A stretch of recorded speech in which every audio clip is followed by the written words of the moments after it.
দেখো a plus B সমান 6 এবং a মাইনাস বি সমান 4 হলে a b এর মান কত?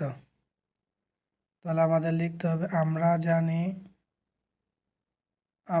জানি a b সমান a প্লাস বি ভাগ 2 whole square minus a minus b ভাগ 2 হোল স্কয়ার। এখন আমাদের এই জায়গায় a প্লাস বি এর মান হচ্ছে 6, নিচে 2, উপরে whole square minus a minus b এর মান হচ্ছে উপরে 4, নিচে 2 হোল স্কয়ার। এখন 6কে 2 দিয়ে ভাগ করলে হয় 3, উপরে স্কয়ার, মাইনাস 4কে 2 দিয়ে ভাগ করলে হয় 2, উপরে স্কয়ার।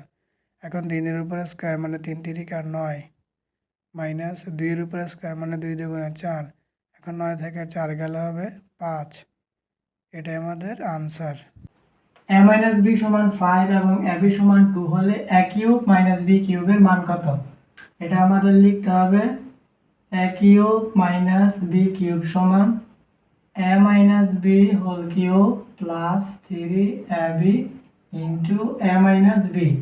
এখন আমাদের a মাইনাস b এর মান দেওয়া আছে 5, এই 5 উপরে কিউব প্লাস এই 3। এখন ab এর মান দেওয়া আছে 2, এই 2, তারপরে গুণ a মাইনাস b এর মান দেওয়া আছে 5, এই 5। এখন 5 এর উপরে কিউব, এর মানে হচ্ছে এটা 5 3 বার গুণ হবে।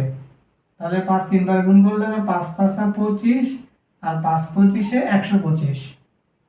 এই 125 মানে 5 এর উপরে কিউব করলে 125, তারপরে হচ্ছে যোগ। এখন এই জায়গায় 3 আর 2 গুণ করলে হবে 3 2 গুণে 6, 6 আর 5 গুণ করলে হবে 5 6 30, এই 30।